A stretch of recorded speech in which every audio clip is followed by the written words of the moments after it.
Esta pandemia COVID-19 nos ha separado del contacto humano.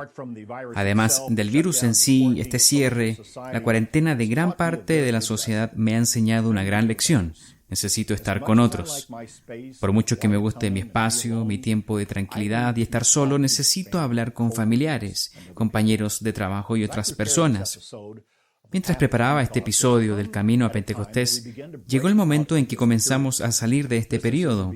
Las empresas comienzan a reabrir y estamos viendo la luz al final del túnel, por lo que es apropiada esta serie en la que nos enfocamos en Cristo, mostrando a sus discípulos la necesidad de trabajar juntos para cumplir su misión.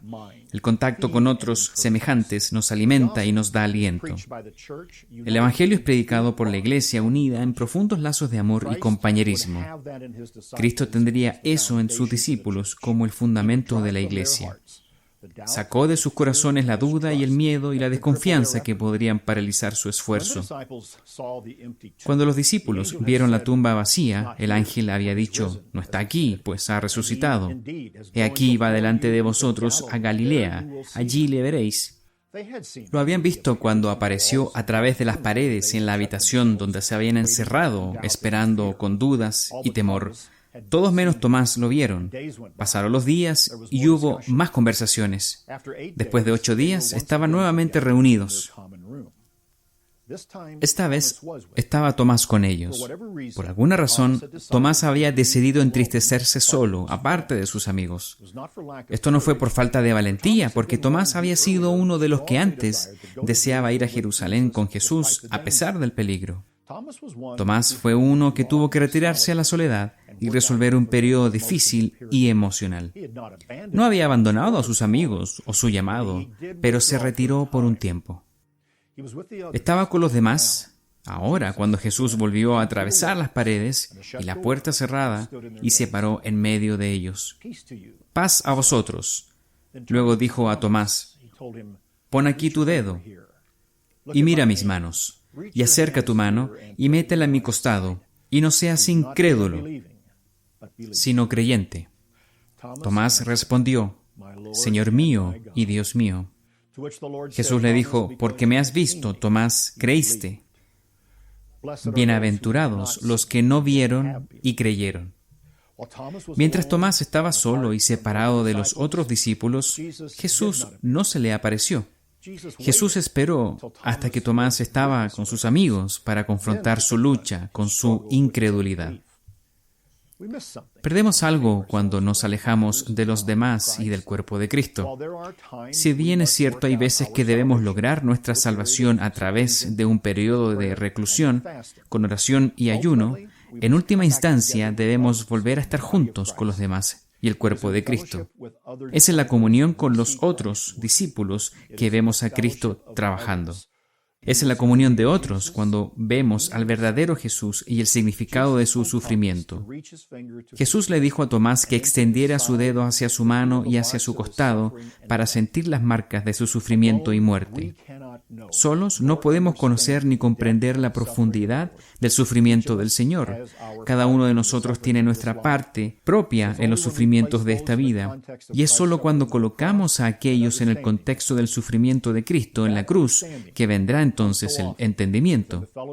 Esa comprensión viene tan a menudo dentro de la comunión con otros discípulos. Allí vemos a Cristo trabajando en el cuerpo, uniéndolo para que cada parte haga su trabajo. Tomás tuvo que regresar a la habitación con sus hermanos y hermanas para ver lo que habían visto, el Cristo resucitado con las marcas del sufrimiento aún evidente. Cuando tocó ese cuerpo, Tomás supo que era su Señor y Dios. Entre nosotros hay contacto cuando estamos en comunión. Formamos lazos de cuidado, preocupación y amor. No hay sustituto para que los miembros individuales del cuerpo de Cristo desarrollen relaciones estrechas. Tomás lo vio cuando regresó con sus amigos. Fue una lección importante para todos. En ese momento, el grupo de discípulos comenzó a reunirse. Pero había más que aprender. Aprenderían esas lecciones en el lugar donde se habían enseñado tantas otras vitales lecciones de Cristo. Fueron a Galilea. Jesús quería encontrarse con sus discípulos en un lugar favorito, las costas de Galilea, el agua y las colinas bajas que caen al lago, donde se desarrollaron la mayoría de sus enseñanzas durante su ministerio. En las aldeas alrededor del lago, había realizado muchos milagros de curación y alimentación de la gente.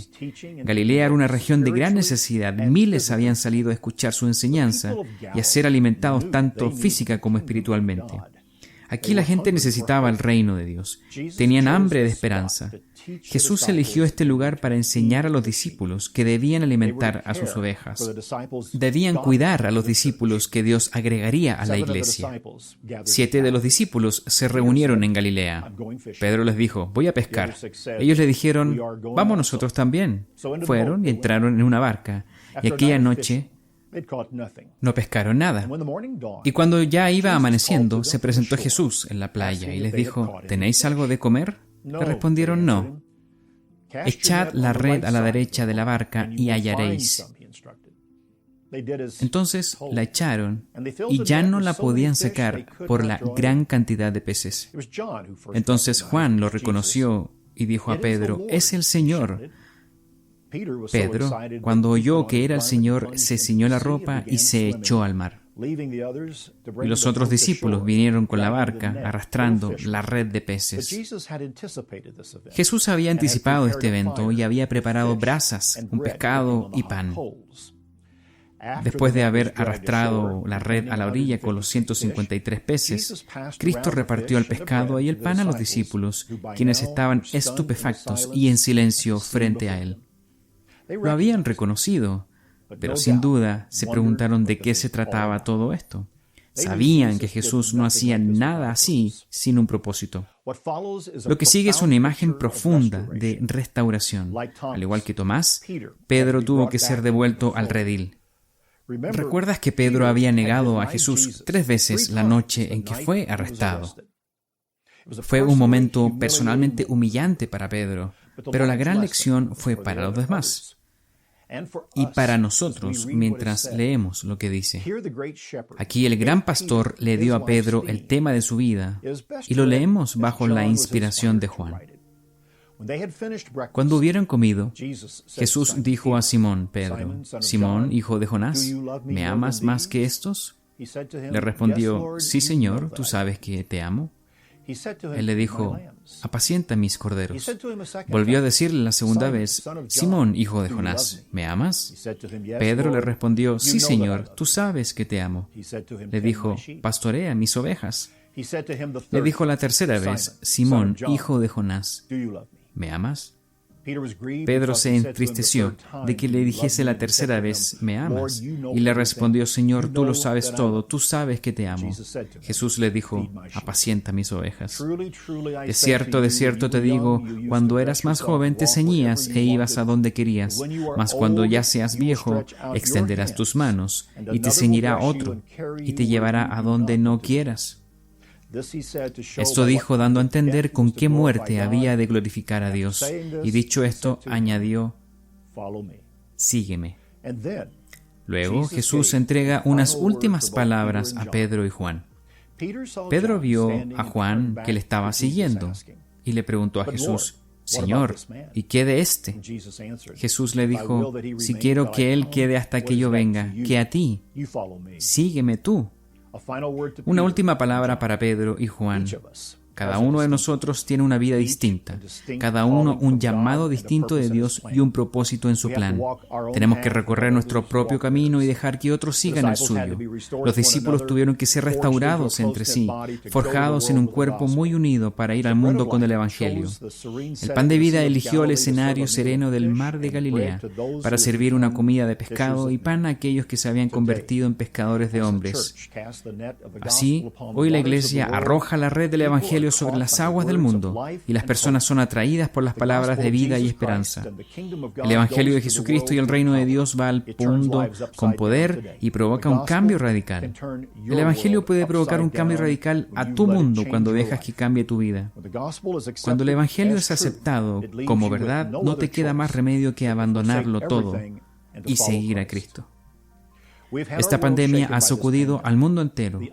Ha quedado demostrado que los ídolos políticos, la riqueza y el poder tienen pies de barro. Dios está midiendo el mundo a medida que las naciones han sido sacudidas por esta crisis. Aprovecha esta oportunidad, todos nosotros, para medir nuestras vidas con el Evangelio. Antes de que Jesús ascendiera al cielo, los dejó con la inconfundible convicción de que estaría con ellos y que su misión sería un éxito. Ese es el siguiente paso en el camino hacia Pentecostés.